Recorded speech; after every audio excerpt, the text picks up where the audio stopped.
Hi, welcome back to my channel. I do what I love. As usual, Bank Nifty option trading. First trade 10 lots. Profit వచ్చేసి 3750. 150 buying, 175 exit. Second trade కూడా reentry తీసుకున్నాను. దాంట్లో 1450 వచ్చాయి, 1450 are 1470. Third ట్రేడ్లో 1800 వచ్చాయి. ఓవరాల్గా profit వచ్చేసి 7000 rupees.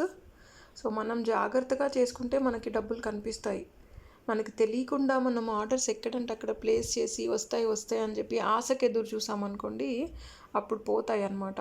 ఎవరికైనా సరే, ఈవెన్ మనం ఏదైనా బిజినెస్ చేసినప్పుడు, నాట్ స్టాక్ మార్కెట్ గురించి కాదు నేను చెప్తుంది, బయట ఇంకేదన్నా బిజినెస్ చేసినప్పుడు ఎక్స్పీరియన్స్ లేకుండా మనం బిజినెస్ ఏదైనా పెట్టి ఇన్వెస్ట్ చేసామనుకోండి, దాంట్లో ఎలా డబ్బులు పోతాయో స్టాక్ మార్కెట్లో కూడా అంతే.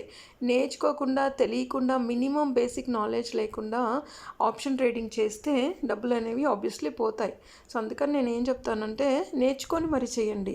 నేర్చుకొని చేస్తే అట్లీస్ట్ మీకు సైడ్ ఇన్కమ్ ఒక 100 రూపాయలు, 200, 500 ఎంతో కొంత వస్తుంది కదా. ఎక్కువ ఇన్వెస్ట్మెంట్ పెట్టనక్కర్లేదు.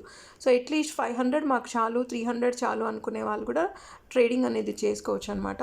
సో అందుకని నేర్చుకొని చేస్తే ఏదో లైక్ పార్ట్ టైం జాబ్ లాగా ఉంటుంది కదా. అంటే ఎవరైనా చెయ్యాలి అనుకునే వాళ్ళకి చెప్తున్నాను, నేను చేయమని ఎవరికి చెప్పట్లేదు. మార్కెట్ డైరెక్షన్ మనకి తెలిసినప్పుడు మనకు ఆర్డర్స్ ఎక్కడ ప్లేస్ చేసుకోవాలి, ఎక్కడ ఎగ్జిట్ చేయాలి, బయింగ్ ఏంటి, సెల్లింగ్ ఏంటి అనేది తెలుస్తుంది అనమాట. అందుకని బయట ఎక్స్పర్ట్స్ చాలామంది ఉన్నారనమాట.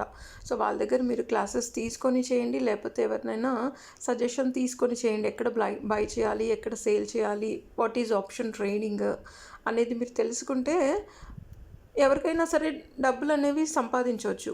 ఈవెన్ మీకు ఏంటంటే మార్కెట్ తెలిసినప్పుడు డబ్బులు పోతున్నప్పటికీ కూడా మీరు మళ్ళీ సంపాదించే అవకాశం ఉంటుందన్నమాట, ఎలా రికవర్ చేసుకోవాలి అనేది. సో మీరు ఎక్కువ మొత్తం డబ్బులు ఇన్వెస్ట్మెంట్ చేయకూడదు ఆప్షన్ ట్రేడింగ్లో.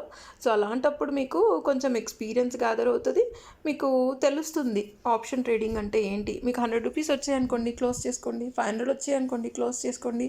సో మార్కెట్ ఎలా రన్ అవుతుంది అనేది ఐడియా వస్తుంది అనమాట. బట్ ఎంత నేర్చుకున్నా దీంట్లో తక్కువే. బట్ ఈవెన్ దో అయినా సరే జాగ్రత్తగా మనము ఆర్డర్స్ అనేవి ప్లేస్ చేసి ఎగ్జిట్, ప్రాఫిట్ కనిపించగానే ఎగ్జిట్ చేసేయాలి. అలాంటప్పుడు మనకి ప్రాఫిట్స్ కనిపిస్తాయి. సబ్స్క్రైబ్ చేయడం మర్చిపోకండి, లైక్ చేయండి, షేర్ చేయండి. Thank you so much for watching. I do what I love.